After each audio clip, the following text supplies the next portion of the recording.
Después de un arduo trabajo con el sublime objeto de la ideología, y porque pues lo prometido es deuda, en el podcast anterior, continuamos con este 28º podcast abordando el texto El cerebro y el mito del yo, el papel de las neuronas en el pensamiento y el comportamiento humanos, del reconocido experto en neurociencia, el doctor Rodolfo Ginás Riascos, porque pues él sí tiene un doctorado, entonces a él sí le podemos decir doctor, no como a los políticos que en este momento se están disputando las regionales en todo el país, ¿no? Gobernaciones, alcaldías, que les decimos doctores, pero pues quizá algunos de ellos no tengan posgrado, o me atrevo a pensar que algunos de ellos ni siquiera un pregrado.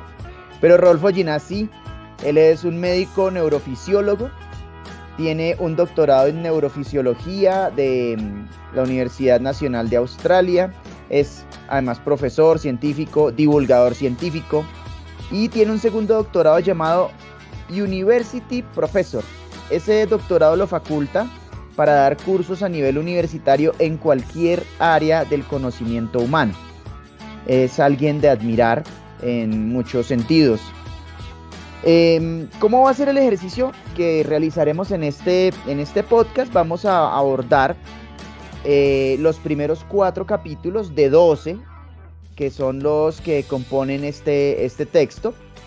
Lo haremos entonces en 3 podcasts y pues nos trataremos de acercar primero pues al código que produce el texto en un ejercicio de lectura comprensiva e interpretativa lo mejor que lo podamos hacer, para de esa manera poder extrapolar lo que allí comprendamos a nuestro contexto, y así procuraremos aproximarnos más al entendimiento de la cultura de la intolerancia en Colombia, y así luego poder revisar cómo nos acercaremos a la creación de una cultura de la tolerancia también.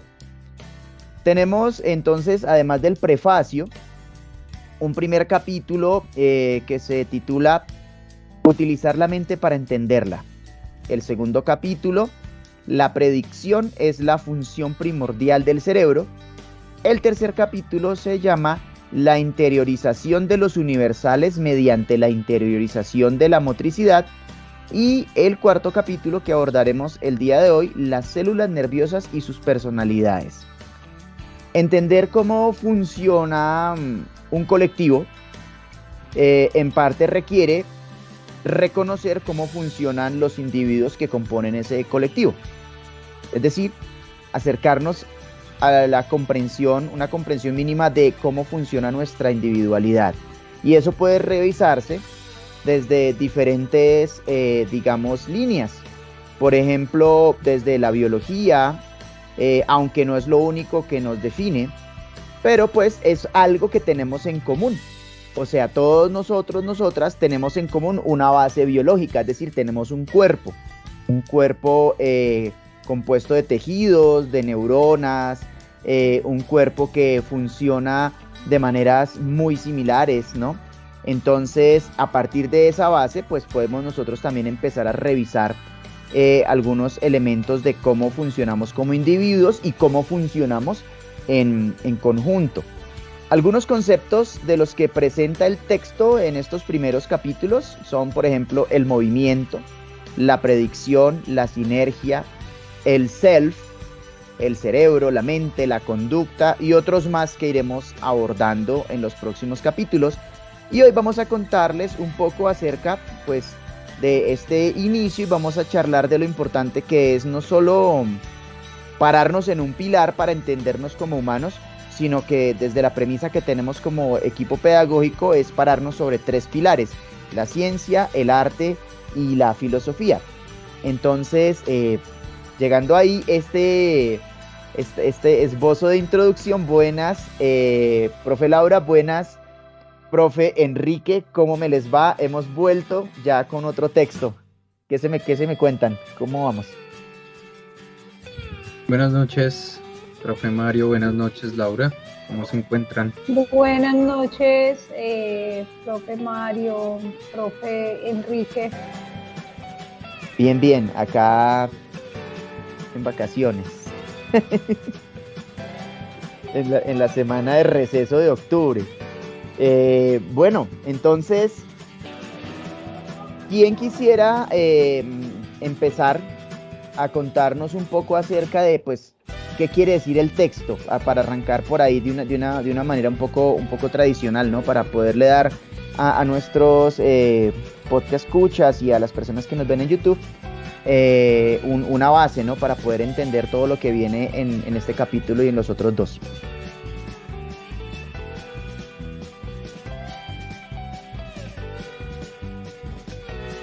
Sin pena, tranquilos.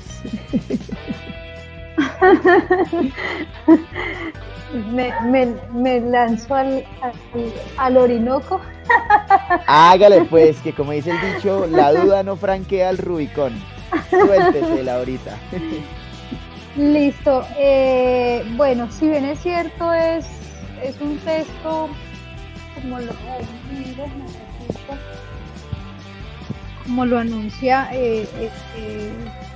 Rodolfo Ginás, para todo el público hay conceptos que pues uno dice aquí me enredé y lo lleva como a volver a leer el párrafo completo, que pues no es muy sencillo.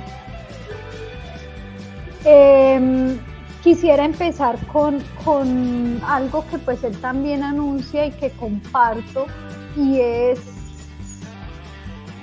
quien pretenda creer que la vida y todo se originó de manera instantánea. Este texto pues no va a ser de su agrado, porque pues precisamente es un texto que valora de alguna manera por todo el esfuerzo académico, incluye pues lo científico, filosófico y además artístico, porque pues él cita unas imágenes muy precisas para ejemplificar gran parte del texto, del libro. Entonces, es ese esfuerzo por valorar todo ese tiempo, y es que son millones de años para esa primera forma de vida, para esos procariontes. Y entonces uno dice, si fueron entre 400 y 500 millones de años procariontes, como esa primera forma de vida, organismos unicelulares, entonces para estas formas animales, vegetales, es mucho más complejo, porque entonces ya estamos hablando de eucariontes y organismos pues más complejos, mucho más complejos. Y entonces si hablamos de 400 y 500 millones de años, en nosotros para estas formas de vida, muchos años más. Me disculpan, no tengo como el dato aquí de plantas hace tantos millones de años, y pues hay una variedad enorme, angiospermas, gimnospermas, y pues los animales igual, es una diversidad muy amplia. Entonces es ese crédito que se merece toda esta estructura tan compleja,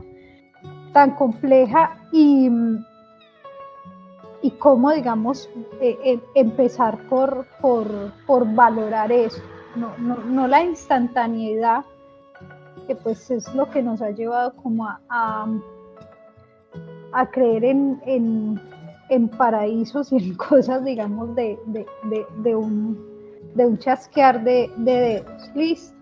Entonces, para llegar a estas estructuras, a este animal, a estas plantas, el universo pasó por mucho ensayo-error, hasta llegar, aunque todavía me cuestionaría si ya ha llegado, porque pues precisamente estamos en continuo proceso evolutivo. Quién sabe, de aquí a 1000 años, 5.000 millones de años, si no estoy mal, para que el Sol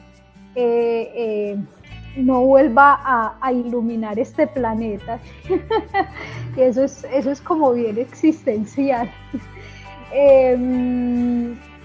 Entonces uno, o en mi caso, ese ensayo error para estas especies que habitan este planeta,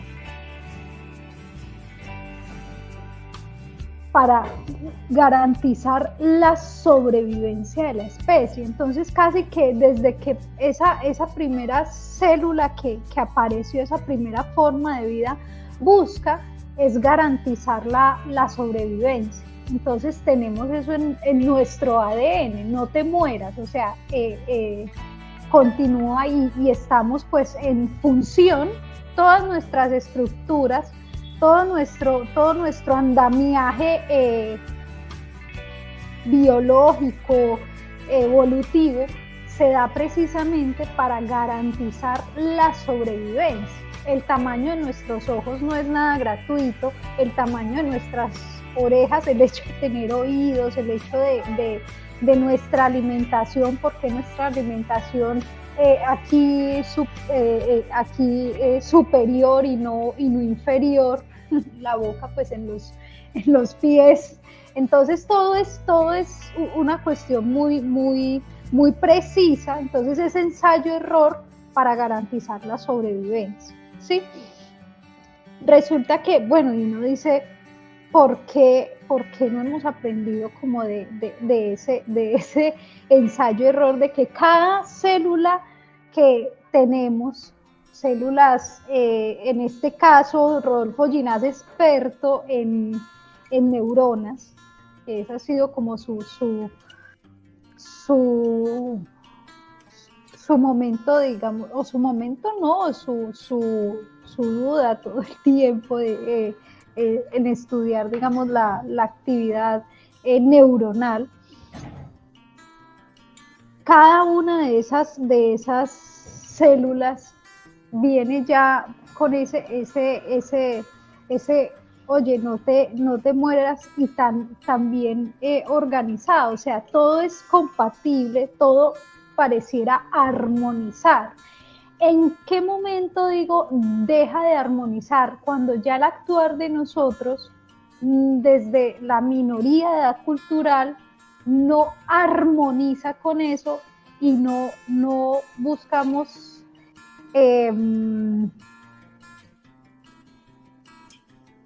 estar, digamos, en unión con el otro. Entonces uno dice, está la particularidad, la singularidad de estar siempre como individuos buscando, digamos, tener todos los recursos, acaparar todos los recursos de manera particular, y los demás que coman grava.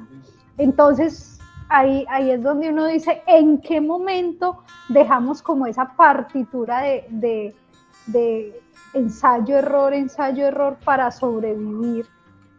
Se sobrevivió en función de crear pues todo este planeta Tierra que armoniza, pero pareciera que no estuviéramos en sintonía. No sé si eso pues obedece a lo que en algún momento mencionábamos, la minoría de edad cultural, la mayoría de edad cultural, que si pues nos comportamos como mayores de edad cultural, respetamos al otro, valoramos la otredad, y asimismo entendemos, comprendemos que solos vamos a llegar rápido, pero en grupo, en equipo, vamos a llegar lejos.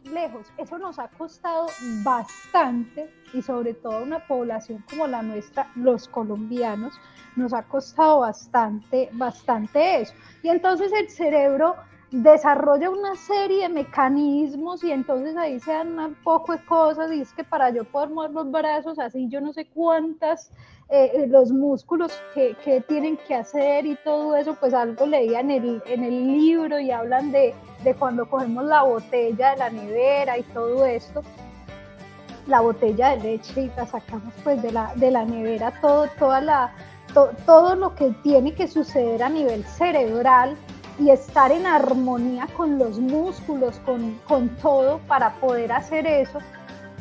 Y en qué momento no estamos, digamos, en armonía con eso. Entonces digo, y hay un momento que lo ponen ahí como en signos de exclamación, lo que hace el cerebro para ganarse la vida. ¿En qué momento, digamos, dejamos eso atrás? O atrás no, preocupándonos solo por lo particular, lo que yo quiero, y no por el otro. Hay un momento que pues además del ensayo error y todo ese trabajo que hace el Cosmos, que hace, bueno, ahí ya viene pues la cuestión que respeto mucho, Dios, o quien tenga pues su vínculo ahí espiritual por la formación de todas estas formas de vida. Viene algo que es el ahorro de energía, el ahorro de tiempos, de todo se forma en función de la sobrevivencia, de no dejarnos morir, y por otro lado en función de que cada cosa pareciera que se comprendiera, se vaya modernizando, se vaya haciendo tal vez más compleja, pero asimismo para ahorrar tiempos y esfuerzos. Pero esos tiempos y esos esfuerzos desde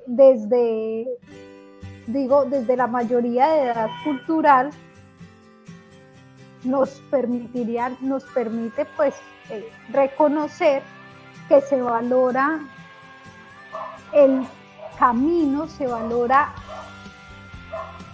más el camino que la misma Ítaca, como decía en algún momento, lo olvidé,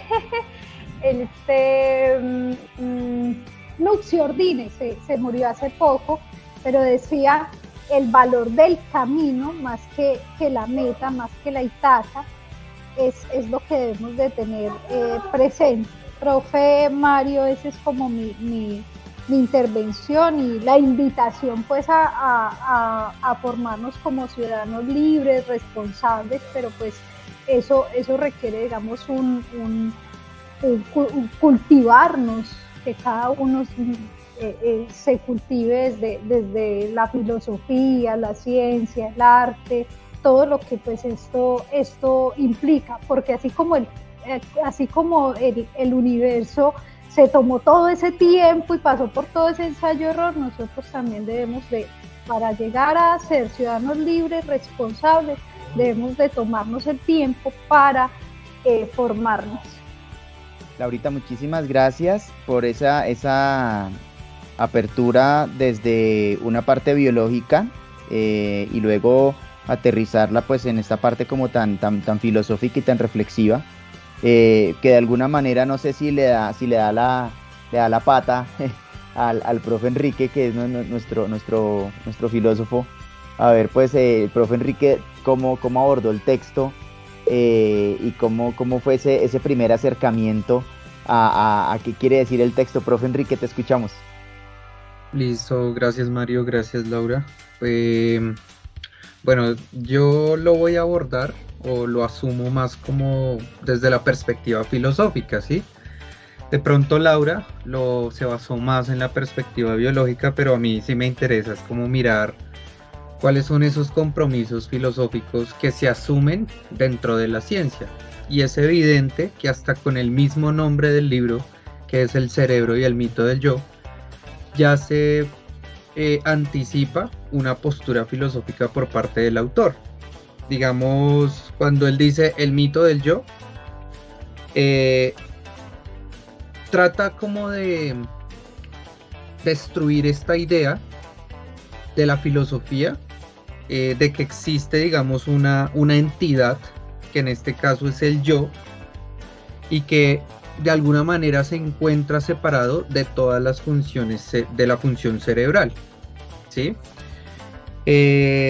Entonces para él esa entidad desde la cual a veces hablan los filósofos modernos, pues no es una entidad que existe independientemente del cerebro, no es trascendente a él, es decir, se encuentra separado del cerebro, sino que el yo básicamente depende del cerebro, ¿sí? Y aquí es clara la postura filosófica que asume Rodolfo Ginás. Por ejemplo, en el capítulo 1, pues Ginás ya nos está dando a entender que él va a asumir una postura monista, ¿sí? Pero bueno, voy a explicar también de dónde surge este concepto de monismo, porque él es muy enfático, o sea, dice: mi postura es monista a la hora de entender la mente. Es decir, que la mente y el cerebro van a ser eventos inseparables, en este caso. Entonces aquí pues obviamente hay un claro compromiso filosófico por parte del autor, que me gustaría pues también tomar en consideración, explicar pues qué tipo de monismo asume en este caso Ginás, porque él también está entrando en un debate que en filosofía de la mente es el problema mente-cuerpo, ¿sí? En este caso pues estamos hablando del problema entre mente y cerebro. Entonces, digamos, desde la perspectiva filosófica pues se entiende que la mente es como esa característica que de alguna manera define quiénes somos, y por eso los filósofos de la mente pues se plantean preguntas como: ¿de dónde proviene la mente? ¿Por qué existe la mente? ¿Qué relación hay entre la mente y el cuerpo? Etcétera.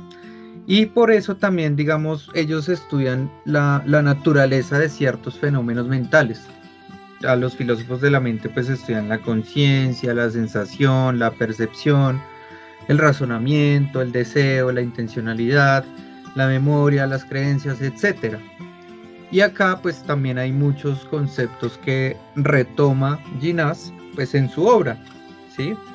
Entonces, para hablar de esta postura monista que asume el autor, pues obviamente hay que remontarnos precisamente a la Edad Moderna y plantarnos en este caso desde la filosofía de René Descartes, porque antes de que exista el monismo hay que hablar del dualismo, ¿sí?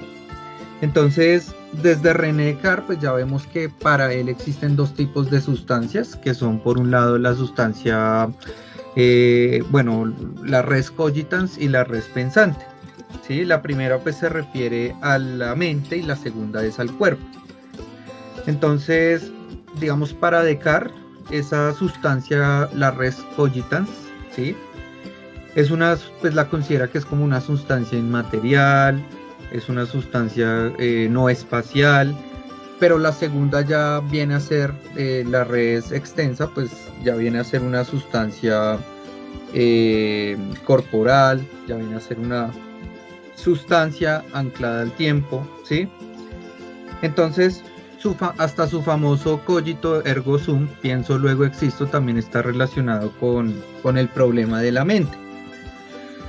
Porque para Descartes, si bien no podemos garantizar la existencia del mundo externo, lo que sí podemos llegar a garantizar son como los contenidos de nuestra mente.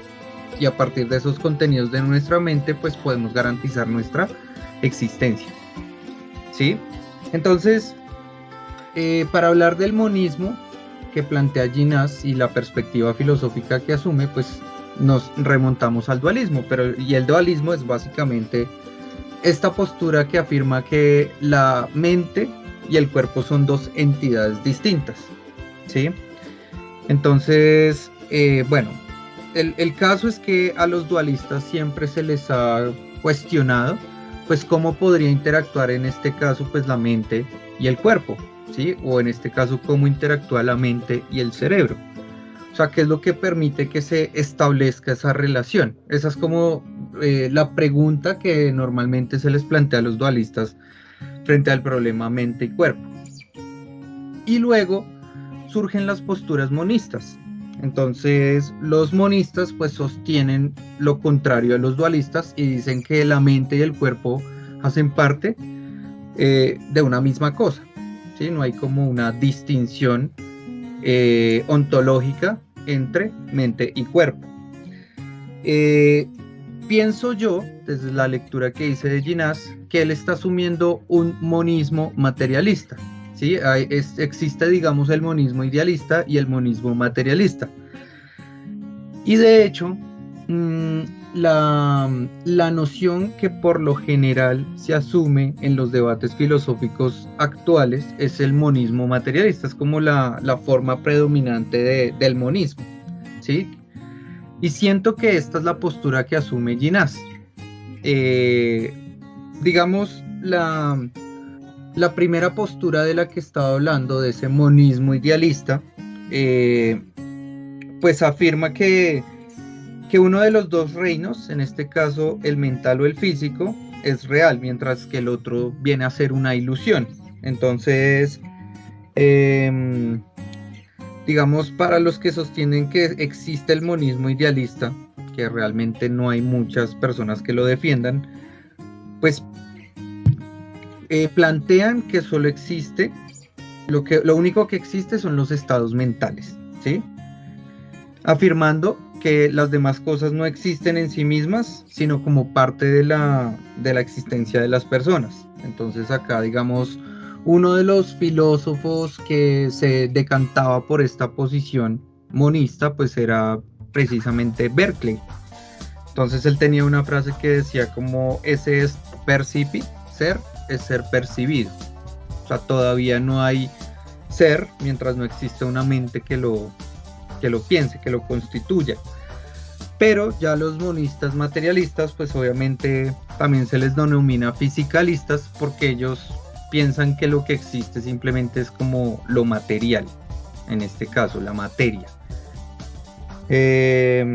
Entonces lo único que existe pues es lo físico, ¿sí? Entonces en ese sentido pues yo siento que Ginás está asumiendo esta postura filosófica monista materialista, no monista idealista, y también está dejando de lado el dualismo digamos en el título que dice el mito del yo.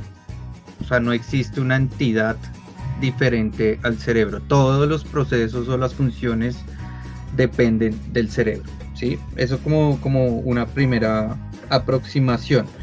Hay otra cosa que me pareció interesante del texto, y es cuando él habla que la predicción es una función primordial, y es precisamente también lo que estaba comentando Laura, y es que, digamos, predecir es fundamental para cualquier organismo porque él debe de alguna manera saber anticiparse, ¿sí? Digamos, lo que mencionaba Laura es que predecir pues también está relacionado con lo que es el ahorro de la energía, porque la predicción de alguna manera nos ayuda a simplificar esa activación motora y también va a reducir el consumo energético, y así es como tiene que responder el organismo frente a los cambios que suceden pues en lo exterior, ¿cierto? Acá hay otro concepto filosófico que se menciona en el texto cuando hablan de la predicción como ese ahorro de energía, y es que es el principio de parsimonia. Entonces a mí me gustaría hablar un poquito sobre ese principio de parsimonia, porque este principio surge desde la Edad Media, ¿sí? Primero surge con Guillermo de Ockham, desde lo que se conoce como la navaja de Ockham. Y hoy en día se conoce como el principio de parsimonia. Me parece interesante que Ginás como que lo extrapole al tema de la predicción, ¿sí? Porque el principio de parsimonia lo que sostiene es que en igualdad de condiciones la explicación más simple suele ser la más probable, pero él lo está tomando desde otro sentido ese principio de parsimonia. Sí, también se habla de en igualdad de condiciones el cerebro responderá de una manera determinada, ¿sí? Como tratando como de simplificar la acción motora y reduciendo pues el consumo energético. Pero acá me surge una pregunta. ¿Será que el organismo, pues en este caso, nosotros respondemos a esos factores exteriores que de alguna manera pues nos afectan? O sea, aquí cómo podría verse el tema de la ideología, porque la ideología también nos lleva a responder a esos factores que de alguna manera nos afectan, ¿no? A esos factores exteriores que afectan al organismo. Entonces no sé hasta qué punto se podría incluir el tema de la ideología acá. Bueno, esto era básicamente lo que quería comentar y pues plantear esa pregunta. No sé si es clara la pregunta que les hago. Totalmente. A mí me gustaría hacer los siguientes aportes para hacer la reflexión acá en conjunto en los 15 minuticos que nos quedan, y es: algunas personas estarán en desacuerdo con el tema de la programación neurolingüística, ¿sí? Digamos que su postura es que eso no es una ciencia, que eso es como una pseudociencia o algo así. Esas son unas posturas que se plantean. Sin embargo, en la neurociencia, y con exámenes reales y con revisión de cómo se comportan las neuronas de las que habla Ginás en el texto, las neuronas tienen la plasticidad, la posibilidad de crear en su cuerpo neuronal, ¿sí? Para hablar en términos así un poco más sencillos, no irnos tan a lo biológico, nuevos brazos, nuevas ramas, nuevas conexiones con otras neuronas y hacer una red, son las redes neuronales, ¿sí? ¿De dónde una neurona decide hacer esas redes? Según Ginás y la neurociencia y lo que nos plantea el texto, es a partir, por ejemplo, de estímulos. Los estímulos generan respuestas en las neuronas, ¿bien? Entonces, si yo tomo a un niño, y es algo que sucede en todo el tiempo, ¿no? Si yo tomo a un niño y le estoy diciendo cosas feas, usted es un incapaz, usted no puede, usted es un cobarde, usted es un inútil, y lo estoy sobrecargando con esa cantidad de información en un cerebro de un niño que está recibiendo esa información, las neuronas empiezan a establecer conexiones para considerar que esa información es real, ¿sí? que ese estímulo que está llegando es cierto, y entonces él empieza, digámoslo de una forma muy coloquial, a creerse el cuento, pero es porque se están creando redes neuronales a partir de esos estímulos. Es decir, aunque la palabra podríamos decir de alguna manera que es inmaterial, ¿sí? No es tangible, lo que estoy hablando acá no es tangible, pero cuando esa palabra llega al cerebro y entra allá, esa palabra tiene unos efectos en el cerebro, y esos efectos son fisiológicos y anatómicos, porque es que así, o sea, si no fuera así no aprendemos. O sea, si no pudiera suceder eso al interior de nuestro sistema nervioso central, y en lo que en el texto mencionan las interneuronas, que son las más abundantes en el sistema nervioso, si eso no sucediera, no aprendemos. ¿Cómo aprendemos a montar bicicleta si no se establecen rutas neuronales que le permiten a uno evocar el aprendizaje para generar un flujo de neurotransmisores que hacen que los músculos funcionen para mover la bicicleta y tener el equilibrio? O sea, no podríamos aprender. En ese sentido, entonces, los constructos ideológicos están relacionados, desde mi punto de vista y a partir de este primer acercamiento, están relacionados con las estructuras neuronales del individuo. Entonces ahí la tarea se vuelve más titánica, porque es entrar a deconstruir estructuras neuronales, que eso es lo más difícil. En pedagogía decimos que desaprender es muy complicado. Es decir, cuando usted aprende algo mal, fue más fácil aprenderlo mal que después desaprenderlo. O sea, eso es una galleta. Vaya, usted trate de desaprender a montar bicicleta. ¿Usted cómo desaprende a montar bicicleta? ¿Sí? O sea, tendría usted que sufrir un accidente cerebrovascular, qué sé yo, no sé, una vaina así que destruya los lugares en su cerebro, en su sistema nervioso central, donde estaban almacenadas esas rutas neuronales por donde fluyen los neurotransmisores que le permiten a usted montar bicicleta, ¿sí? ¿Qué sucede? Entonces, Bioquique, levantaste la mano, cuéntanos. Sí, no, pues termina la idea y si quieres ya... No, entonces el asunto para redondear ahí es que efectivamente la neurociencia sí nos puede ayudar a entender las razones de nuestros comportamientos y nos puede ayudar a revisar cómo pudiéramos nosotros generar en los individuos y en el constructo social toda una serie de elementos que permitan diseñar unos individuos y una cultura más tolerante o menos intolerante. Eso es posible, ¿sí? Eso es posible. Vamos a extender un pedacito acá. Comparemos Transmilenio en Bogotá y los metros en Japón, ¿sí? Allá hay toda una estructura social que le permite a la gente ser tolerante, que le permite a la gente hacer la fila, que le permite a la gente comportarse de una manera, digamos, la más civilizada, ¿no? Porque es que usted está haciendo una fila, llega al metro y usted no se puede ir en ese metro, pero usted sabe que exactamente dentro de tantos minutos llega el otro, y dentro de tantos minutos llega el otro y así sucesivamente. Usted está aquí en una plataforma esperando el B28 o el J23 o el que sea, usted dijo, pucha, si no me voy en este, de pronto en el otro tampoco quepo. Y entonces la estructura social hace que usted se comporte diferente. O sea, no le da a usted los recursos para que usted tenga un cerebro con unas estructuras que le permitan comportarse de esa manera. Si llama un colombiano a ir a Japón, se va a deconstruir toda esa vaina y él va a ser distinto. Si traemos un japonés a meterse aquí en el portal de la América a las 6 de la mañana, hermano, o sea, él entra en la ley de la selva, ¿sí? Y entonces se reconstruye su red neuronal. Era eso, Quique, cuéntanos. No, me parece interesante lo que dices. Quería pues estaba pensando en una frase de los pragmatistas que dice como las creencias generan hábitos de acción.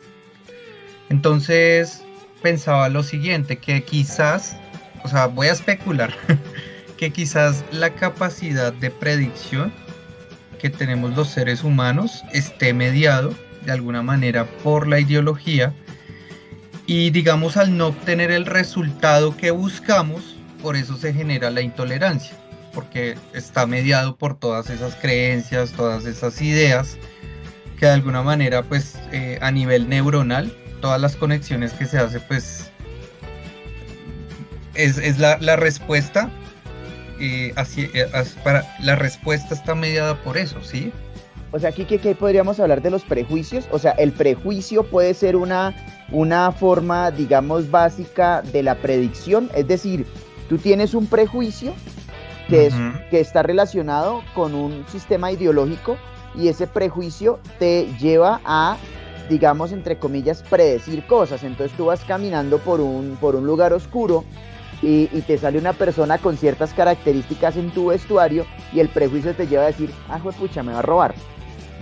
Y de pronto la mayoría de las veces de pronto sí lo van a robar, pero sí, no sé, o sea, como que uno dice, vamos a votar uy, este man acá es de apellido Char, uy, no, puta, yo no voto por ese, sí, o sea, porque uno dice, no, ahí hay una vaina distinta. Creo que Laurita se congeló y me mandó aquí una nota de voz.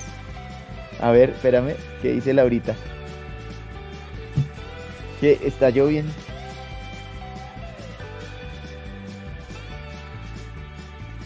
Ah, caramba. ¿Qué pasó? ¿Se cayó el red? No,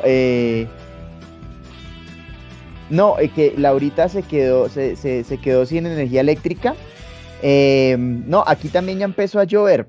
Pues a ver, por tiempos estamos ya llegando al tiempo, Bioquique. Estamos ya sobre los 40 minutos. Entonces, no sé porque nos tocaría volver a grabar, o si de pronto, y hago aquí la sugerencia, hacemos el cierre y en el siguiente podcast, pues entonces, retomamos una parte de este ejercicio, ¿sí? Y continuamos para continuar con los otros 4 capítulos. No, pues para mí está bien lo que planteas, pues que en el próximo podcast retomemos parte de la discusión y asimismo pues socializamos ya los otros capítulos. Listo. Entonces, bueno, aquí para ir apuntando al cierre, Laurita se nos quedó por fuera porque en donde se encuentra, pues, se quedó sin fluido eléctrico. Así es Colombia, vean, así es el tercer mundo que llaman. Entonces, vamos a hacer digamos, un esbozo de conclusión para el cierre de este primer encuentro, este primer acercamiento al texto. En unas semanas entonces abordaremos los siguientes 4 capítulos. Muy seguramente nos van a dar más luces para poder seguir acercándonos al código que produce el texto y hacer ese ejercicio digamos, de lectura comprensiva, porque los otros capítulos suenan interesantes. El quinto dice lo que nos enseña la evolución del ojo. El sexto es el mito del yo. El séptimo es patrones de acción fijos, módulos automáticos cerebrales que generan movimientos complejos. Y el octavo capítulo es las emociones como patrones de acción fijos. ¿Qué son los patrones de acción fijos? Ahí como para hacer un spoiler. Son esos elementos que tenemos nosotros como individuos que determinan ciertas acciones que nosotros realizamos de manera a veces casi inconsciente. Por ejemplo, lo podríamos relacionar con los animales, como los comportamientos instintivos de los animales, pero en el caso de nosotros, esos patrones de acción fijos pueden estar relacionados, por ejemplo, con una lógica traumática. Si nosotros tenemos una lógica traumática, nos genera a nosotros un patrón de acción fijo y es como, por ejemplo, reaccionar a meternos a la piscina. Entonces, si fuimos víctimas de pronto de un casi ahogamiento, en ese momento pues podríamos nosotros reaccionar ay, Laurita ya llegó. Reaccionar de una forma en que eso representa el trauma. Hola Laurita, estábamos acá ya apuntándole al cierre. Digamos con unas primeras conclusiones, Laurita, para irnos despidiendo. Entonces, si quieres, antes de que de pronto tengas otra vez dificultades con la señal, si quieres regalarnos como tu conclusión de cierre.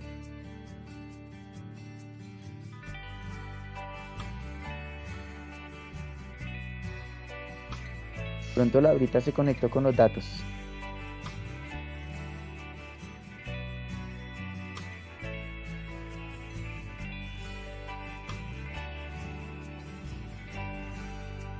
Bueno, pues ahí sí, como dicen, estas cosas pasan en televisión. Pues, al aire. Si quieres, viejo Quique, organizas de pronto tu conclusión y vamos mirando a ver si en este lapso llega Laurita, y si no, pues ya haríamos el cierre y retomamos en el siguiente como lo cuadramos. Listo. Pues nada, considero primero que es importante también tener en cuenta cuáles son los compromisos filosóficos que asumen, en este caso, científicos. Segundo, el tema de la predicción siento que es importante, nos da como luces para entender el tema de la intolerancia, ¿sí? Porque se dan ese tipo de respuestas frente al medio. Y creo que se podría también seguir ahondando un poco en esto del principio de parsimonia, porque lo extrapola al ámbito de la predicción. Yo creería que pronto podemos en la próxima explicar así de una manera un poco más didáctica, más cercana a nuestro público, qué es eso del principio de parsimonia, porque inclusive Laurita que nombró a Nuxiordine también habla de lo de la parsimonia y lo relaciona como con en Nuxiordine es como vámonos despacito y contemplemos las cosas, ¿sí?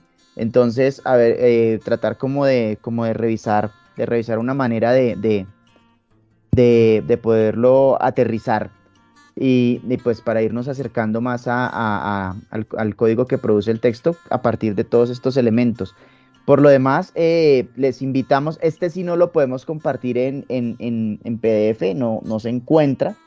Sin embargo, hay videos en YouTube, hay conferencias del doctor Ginás, hay una cantidad de material audiovisual en redes que muy seguramente pues vamos a compartir con ustedes para que se puedan acercar un poco más a lo que nos plantea Rodolfo Ginás y se nos plantea el texto. Enrique.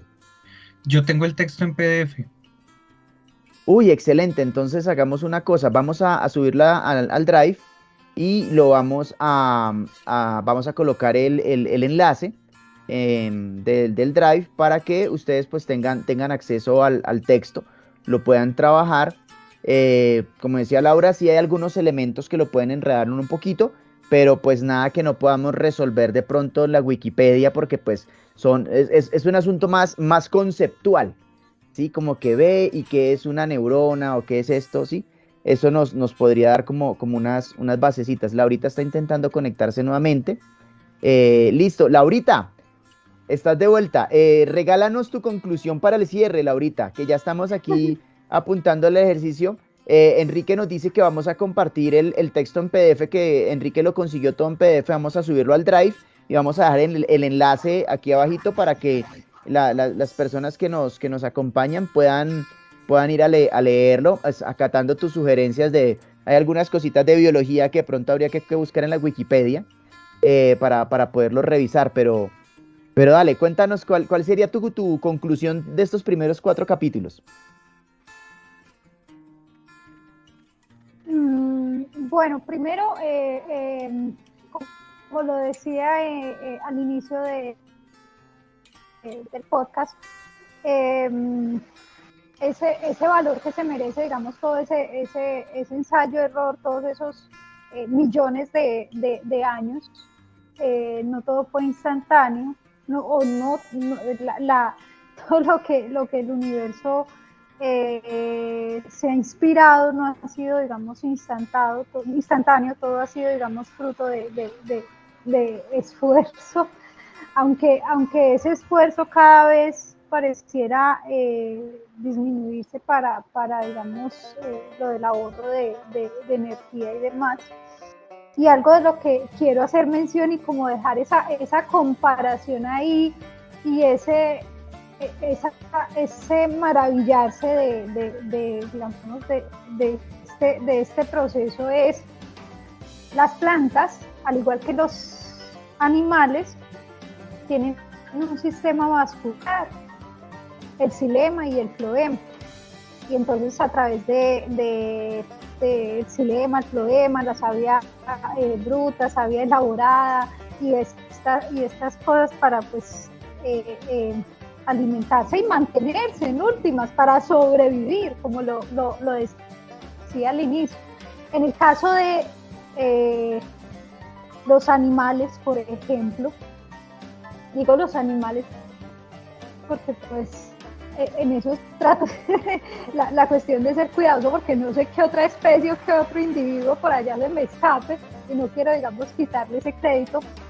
Es los animales, además de ese sistema vascular, tenemos un corazón y resulta que ese corazón, todas esas estructuras valiosísimas para esta especie que se mueve de un lugar a otro para no ser devorado y para ir a devorar.